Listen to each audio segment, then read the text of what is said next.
안녕하세요. 변망입니다. 우리가 회사 생활을 시작하면서 접하게 되는 사무용 소프트웨어 중에서 가장 강력하고 활용도가 높은 툴을 뽑는다면 단연코 엑셀을 뽑을 수 있겠습니다. 아마도 어느 회사의 어느 부서에 가더라도 일잘러의 바로미터로 활용되는 능력 중 하나가 바로 엑셀 활용 능력이라고 사용되는 점. 이 점 하나만 봐도 직장인들에게 있어서 엑셀의 위상을 알 수 있습니다. 이 엑셀은 스프레드시트라는 표를 기반으로 하는 프로그램의 특징을 가지고 있는 만큼 체계적인 데이터 분석이 필요할 때는 그 어떤 프로그램보다도 강력한 힘을 발휘하고 있습니다. 하지만 최근에 들어서는 일부 영역에 있어서 R과 파이썬에게 그 지존의 자리를 내려놓는 일이 왕왕 발생하곤 합니다. 오늘은 업무를 하던 중에 엑셀의 한계를 느낄 때, 그래서 R 또는 파이썬으로 갈아타는 것을 한 번쯤 생각하고 고민하게 되는 상황과 그때의 대안에 대해서 한번 살펴보도록 하겠습니다. 환승을 검토하게 되는 첫 번째 상황입니다. 보통 계속 되풀이 되는 일이 있을 때라고 할 수 있습니다. 어떤 폴더에서 지정된 파일들을 다운받고 그 파일들을 가공해서 우리가 원하는 최종 보고서 형태로 만드는 이와 같은 작업이 있다고 하겠습니다. 데이터 소스의 출처는 동일하고 구조도 동일한데 매일, 매주, 매월 단위로 정보가 계속 업데이트되고 업데이트가 될 때마다 정해진 순서, 정해진 로직에 따라서 데이터 가공을 반복적으로 하는 일이 있다고 생각을 해보겠습니다. 그리고 실제로 이와 같은 형태의 업무는 회사에서 업무를 진행하다 보면은 반복적으로 일어나는 일이라고 볼 수 있습니다. 처음 한두 번 일을 할 때는 뭔가 의미도 있고 굉장히 중요한 일이지만 어느 수준까지 올라갔을 때는 기계적으로 반복하는 그런 일로 변화되는 시점이 옵니다. 기계적으로 반복하는 상황이 되게 되면 이것은 내가 일을 하고 있는 것인지 컴퓨터가 나에게 일을 시키는 것인지 조차도 헷갈릴 때가 자주 오곤 하거든요. 정해진 틀 내에서 반복적인 가공 작업이 계속될 때는 꼭 한 번쯤은 엑셀, 단순하게 엑셀을 사용하는 것만으로 활용을 할 것인가 라는 것에 대해서 고민을 해야 될 타이밍이라고 볼 수 있습니다. 데이터 다운로드 받는 것부터 자료로 만드는 부분까지 이 영역을 단순 엑셀을 사용하는 것이 아닌 또 다른 방법을 찾아야겠다라는 고민을 해야 될 타임이라는 것이죠. R 또는 파이썬과 같은 솔루션도 선택을 할 수가 있는데요. 엑셀 내에서도 선택하여 해결할 수 있는 방법이 생각보다 많이 있습니다. 엑셀 내에서 내가 원하는 코딩 작업을 통해서 자동화를 할 수 있는 VBA가 그것이고요. 의외로 이와 같은 작업에서 굉장히 강력한 힘을 발휘하는 것은 파워 쿼리라는 기능이 있습니다. 이 파워 쿼리는 VBA에 비해서는 그렇게 많이 알려져 있지는 않은 듯한데요. 일정한 양식을 갖추고 데이터 소스가 반복적으로 같은 규칙을 가지고 존재한다라고 하면은 데이터 전처리라는 과정이라고 봤을 때는 VBA보다 훨씬 더 강력한 힘을 가질 수도 있는 툴인 만큼 한 번쯤 살펴보신다면 굉장히 좋은 기회가 될 수 있을 것 같습니다. 두 번째 엑셀의 한계를 느끼는 케이스는 엑셀 이외의 다른 소프트웨어 또는 웹과의 연계가 필요할 때라고 할 수 있을 것 같습니다. 앞서서 봤었던 예가 지정된 파일 경로에 파일이 저장되는 형태였다고 하면요, 조금 더 확장을 해서 우리에게 필요한 데이터가 어떤 웹상에 또는 우리가 내부적으로 사용하는 시스템상에 엑셀이 아닌 다른 어떤 컴퓨터 프로그램상에 있다라고 했을 때 그 필요한 자료를 다운받고 마찬가지로 가공하고 우리가 원하는 최종 보고서 형태로 만드는 작업, 이와 같은 작업이 있을 때 과연 엑셀만으로 할 수 있을까? 라는 의문을 가지고 또 다른 솔루션을 좀 많이 찾아보게 되는 거죠.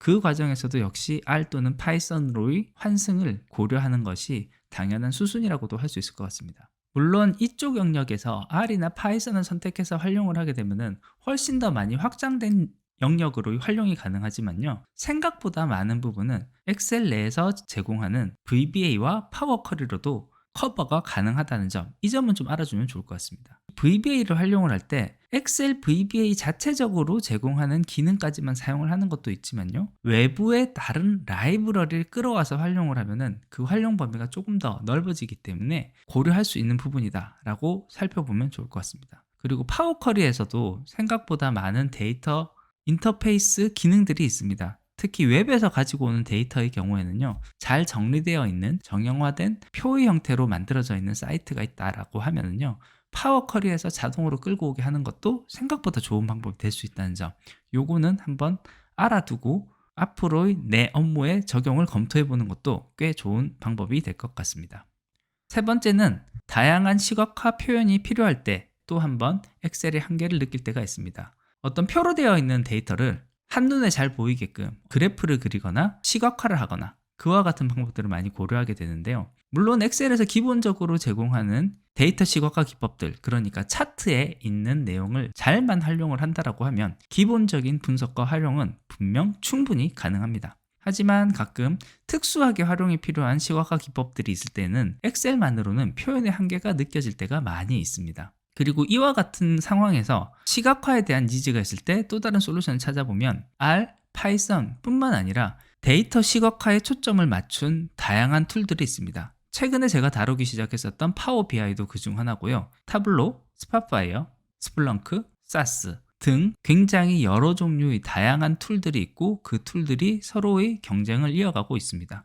그래서 데이터 분석과 시각화 관점에서 봤을 때 또 다른 솔루션을 조금 더 확장을 시켜가면서 고민을 하게 되는 것, 요거는 좀 어쩔 수 없는 현상일 것 같습니다. 엑셀 내부적으로는 좀 한계가 있을 것 같고요. 그나마 엑셀하고 가장 유사한 형태로 접근이 가능한 솔루션이라고 한다라고 하면 파워 BI, 그리고 엑셀에서 또 파워 BI에서 추가로 넣을 수 있는 추가 기능을 활용을 한다라고 하면요, 생각보다 많은 시각화 영역을 커버하여서 사용이 가능하기 때문에 기회가 된다면 한번 활용을 해보는 것도 추천을 합니다. 파워 BI 데스크탑 버전 같은 경우는 MS에서 무료로 제공되기도 하고 기존의 엑셀 파워포인트와 사용법 자체가 크게 다르지 않기 때문에 가장 진입 장벽이 낮게 편하게 한번 시도해 볼 수 있는 툴이라는 점, 그 점에서 굉장한 매력이 있다라고 말씀드릴 수 있을 것 같습니다.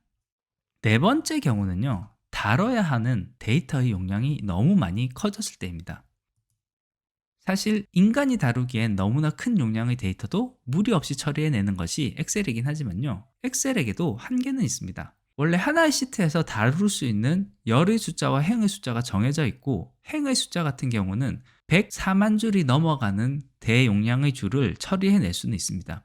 그래서 워낙 방대한 양이기 때문에 이 칸을 과연 다 채울 수 있을까라는 생각이 드는 것도 사실이긴 하지만요, 데이터의 중요성이 올라가고 데이터 수집도 많이 되고 그 데이터를 분석하는 사례가 많다 보니까 우리가 다루게 되는 데이터의 양도 급속도로 증가하고 있고, 그래서 엑셀이 한계 지점이다 라고 얘기할 수 있는 정도의 데이터를 다루는 일도 왕왕 발생하곤 합니다. 엑셀에서 이론적으로 다룰 수 있는 맥시멈 행의 숫자는 104만 8,576줄이긴 하지만요, 실제 엑셀에서 자주 사용하는 주요 함수 그중 하나인 Vlookup의 경우에는요, 10만 줄을 넘어가는 데이터 2개 이상의 세트를 서로 비교하기 시작하면요, 현저하게 속도가 저하되는 현상을 보실 수가 있습니다. 물론 사용하는 컴퓨터의 성능에 따라서 다를 수는 있겠지만요, 이러한 까닭에 저는 일반적으로 상호 연관 분석이 필요한 데이터가 10만 줄을 초과하는 경우라면 다른 툴을 써보는 것을 추천을 합니다. 단독 데이터의 경우라면은 100만 줄에 가까운 데이터도 사용하는데 무리는 없습니다. 그리고 단순한 수식 로직을 거는 경우도 괜찮습니다. 하지만 Vlookup과 같이 어떤 값을 찾아서 그 결과값을 내놓는 함수라든지 배열 계산식이 들어간 경우라면은 10만 건이 넘어가는 데이터에 대해서 계산을 하는 것은 굉장히 시간이 오래 걸리는 것을 알고 계셔야 합니다. 사실 이 정도의 분량의 데이터를 다룰 일이 있다라고 하면요, 별도의 데이터베이스를 구성하고 데이터베이스에서 작업하는 것이 가장 권장되는 작업 방법이라고 할 수 있겠습니다. 하지만 이 정도 용량의 데이터의 경우에도 R이나 파이썬의 경우에는 생각보다 큰 무리 없이 다룰 수 있다는 점, 이 점도 좀 놀라운 점 중에 하나라고 볼 수가 있고요. R 또는 파이썬을 사용하지 않더라도 MS 제품군 내에서 어떤 해결책을 찾아본다라고 하면은요, MS 오피스에서 제공되는 데이터베이스인 MS 액세스를 사용하는 것도 또 하나의 방법이 될 수 있습니다. MS 액세스는 엑셀에서 다룰 때에 비해서 비교도 안 될 정도의 많은 양의 데이터를 큰 속도 이슈 없이 사용이 가능하다라는 점은 분명한 장점이 되겠는데요, 액세스도 사용 가능한 용량의 한계가 있습니다. 액세스 파일 기준으로 2GB를 초과하게 되면 그 뒤로는 작업이 되지 않는다라는 단점이 있기 때문에 이 점은 좀 유의해 둬야 될 것 같습니다. 제 경험상으로 봤을 때는 액세스보다는 R이나 파이썬이 그래도 조금 더 대용량의 데이터를 다룰 수 있었던 것 같고요. 그보다 더 큰 용량을 다뤄야 되는 일이 발생을 한다라고 하면 결국 정식 데이터베이스를 구축하고 별도의 툴을 구성을 하는 것이 꼭 필요하다고 할 수 있겠습니다. 마지막 5번째 케이스는 고차원의 분석 또는 모델링이 필요할 때라고 할 수 있겠습니다. 사실 컴퓨터라는 어원 자체를 따져보면 계산하는 기계라고 할 수 있고요. 실제 오늘날의 컴퓨터는 엄청난 양의 계산을 믿기지 않는 속도로 정확히 풀어내는 성능을 보여주고 있습니다. 이 성능을 이용해 우리는 보다 고차원적인 분석과 모델링을 통해서 데이터를 분석하고 그 결과를 예측하는 그런 작업들을 할 수 있는데요. 데이터 분석을 통해서 이와 같은 분석 모델링까지 왔다라고 하면 진짜 엑셀로서는 한계까지 왔다라고 하는 것이 맞을 것 같습니다. 결국 이때는 정말로 R이나 파이썬과 같은 범용성이 크고 잘 만들어진 라이브러리가 풍부한 툴을 활용하는 것이 필수 과정이라고 할 수 있겠네요. 그렇다고 엑셀에서 완전히 불가능한 것은 아니고요. 엑셀에서도 어느 정도의 간단한 수준의 분석 모델링은 제공을 하고 있기 때문에 그 기능을 활용한다라고 하면 생각보다 넓은 범위까지도 어느 정도는 커버가 가능합니다. 간단한 해찾기 기능이라든지 시계열 분석, 기술 통계 분석 기능과 같은 경우는 엑셀에서도 제공이 되기 때문에요. 기본 분석에 대해서는 일단 엑셀로 먼저 해보고 그 다음 스텝으로 R이나 파이썬으로 이렇게 넘어가는 것도 괜찮을 것 같습니다. 물론 이쪽 영역도 엑셀에서의 VBA를 활용한다라고 하면은요, 어느 정도 수준 이상의 모델링도 가능합니다. 하지만 이때는 굳이 VBA로 거기까지 만들 필요가 있을까라는 생각이 드는 게 사실이에요. VBA와 R 파이썬을 비교를 해봤을 때 이와 같은 모델링을 하는 수준의 프로그래밍을 한다라고 하면요, VBA에서 제작을 하는 것이 제작 난이도가 낮은 것도 아니고 계산 속도가 빠른 것도 아니고 참고할 수 있는 라이브러리도 R과 파이썬이 훨씬 충분하게 많습니다. 어차피 VBA로 이 정도 수준을 쓰겠다라고 하는 생각을 가지시는 분들이라면은 아무래도 프로그래밍 언어를 다루는데 어느 정도의 두려움은 없고 진입장벽이 없는 상태라고 보여지는데요. 그런 분들이라면 R이나 파이썬으로 툴의 변환을 고려해 보는 것도 좋은 방법이 될 수 있다라는 생각을 해봅니다.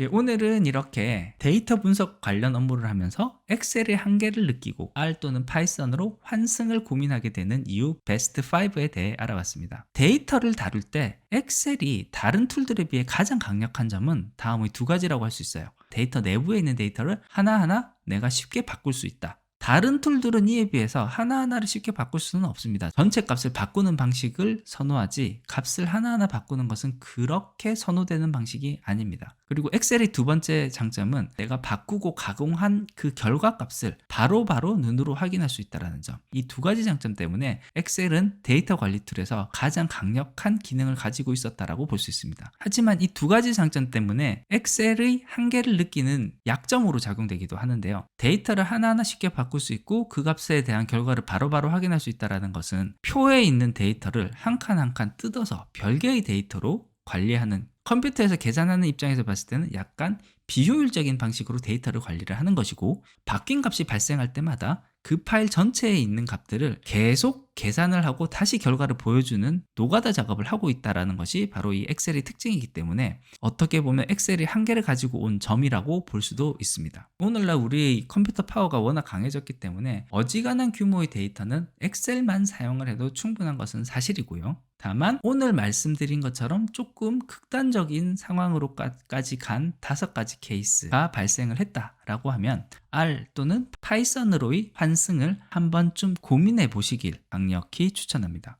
예, 오늘 준비한 것은 여기까지입니다. 조금이라도 도움이 되셨다면 구독과 좋아요 부탁드리겠습니다. 끝까지 들어주셔서 감사합니다.